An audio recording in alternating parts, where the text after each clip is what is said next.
Welcome to day 3. So you've chosen your fabric and you've cut it out and you've prepared your handles ready. What we're going to be doing today is sewing the body of our bag together. If you're doing French seams, I'll do that in a separate video, but this video that I'm going to do now is talk you through what I'm going to do. You can do it with an overlocker, or if you're going to do it with your machine, you can sew the seams and then do a zigzag on the edges of your fabric. So you can use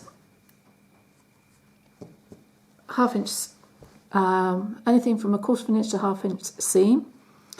So if you've got directional fabric, before you start, what you'll need to do is sew the bottom.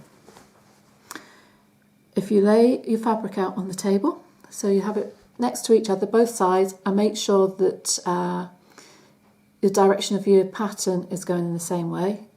If you've got them side by side, it's easy to check it, and then just put one on top of the other. That means that you're less likely to twist it and change it around and get the wrong side. So put them right sides together, and then you're going to sew across the bottom. So make sure you're sewing the bottom. Again, like I said, half-inch, 1/4 of an inch seam allowance.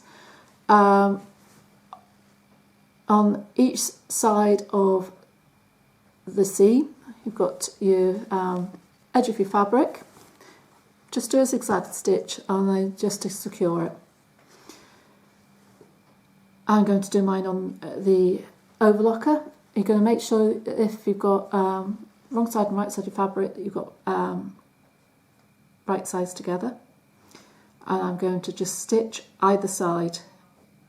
So I end up with a bag with the two sides. I'm going to do that and show you, and then I'll come back in a different video and we'll show you French seams, because that's slightly different.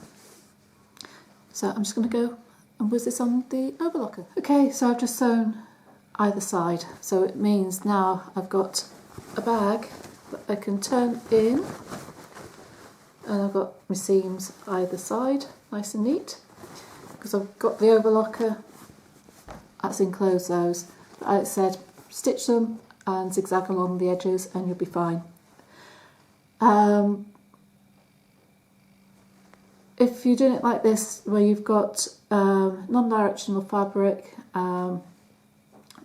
fold it in half, right sides together, and what I do is I stitch from the top to the folded side. Just means that you're not shifting it around and ending up with one side longer than the other. So that's the bag ready to put to one side, and we'll do our handles.